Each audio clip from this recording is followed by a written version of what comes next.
Great. Although the news that's been coming out is so depressing, and I know I got so many emails about what's happening with Zambia, and a lot of people wanted me to comment on is Zambia now, Zam China.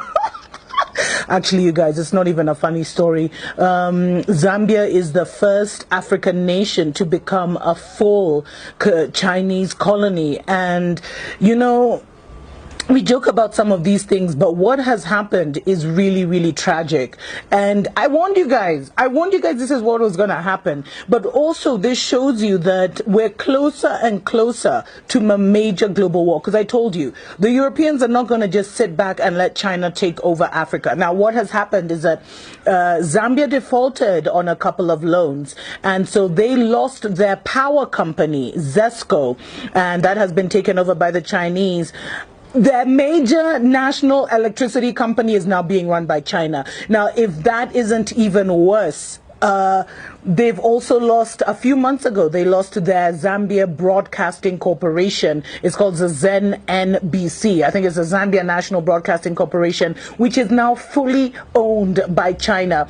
And, the government has been denying that this is the case. They've been trying to play cute. They've been trying to play, like everything is okay. But they have actually been in secret talks over how their national electricity company would be taken over. This is crazy. Do you think an African country would be allowed to run China's national electricity company? And, it just shows you that China's neocolonial strategy is reaching ahead. I mean, it's reaching its climax. They've been doing this covert business for so long. And now, they've got their tentacles so deep inside.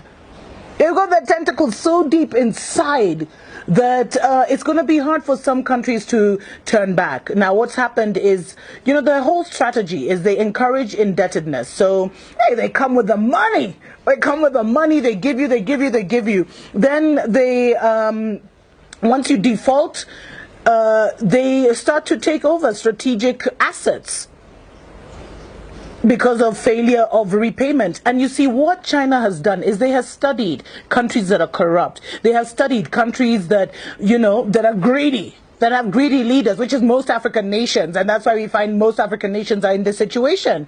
And then they kind of have this, their long-term outcome is the effective ownership of commanding heights of the economy. Remember, I did that thing on the Seven Mountains Prophecy, health, economy, etc., media, entertainment. So they come in, they give you a deal you can't refuse. They pour that money on you. They pour that money on you. They pour that money on you. And then all of a sudden, they come collecting. And they're very vicious when they start collecting. And you know what? Even the Chinese government, they know they actually have a problem in Zambia and other nations. But you know what they said? They were just like, us, we're protecting the Chinese. If your people cannot negotiate for you, if Zambians cannot look, if the Zambian government and the Zambian politicians cannot look after the interests of Zambia, that's not our fault. But this is not going to be possible. And you know what? I was doing deeper research into this matter, and it gets even worse.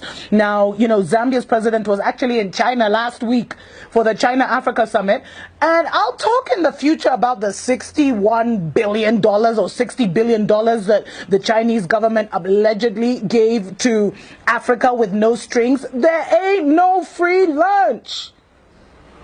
Come on, guys. There ain't no free lunch. And one of the biggest problems with all these deals that China has signed with African governments is we don't know what they've done. We don't know what they've signed away. We don't know the kind of agreements they've made, because all of them were done hush-hush and behind the scenes. So all we're being told in Africa and in China is, oh, China's giving Africa money. Oh, you're getting money. Oh, they're funding this. Oh, they're funding that. Oh, they're funding infrastructure projects. But we're not told, okay, the debt repayment is this percentage, and if you fail to pay this percentage, you're going to be in trouble. We're not told that. We're not told what concessions have been made. In fact, I know this is not about Kenya. Sorry, guys, I'm a bit obsessive about Kenya. But I've been told Kenya, they built this crappy railway line, and if we don't pay, they're going to get one of our ports in Mombasa.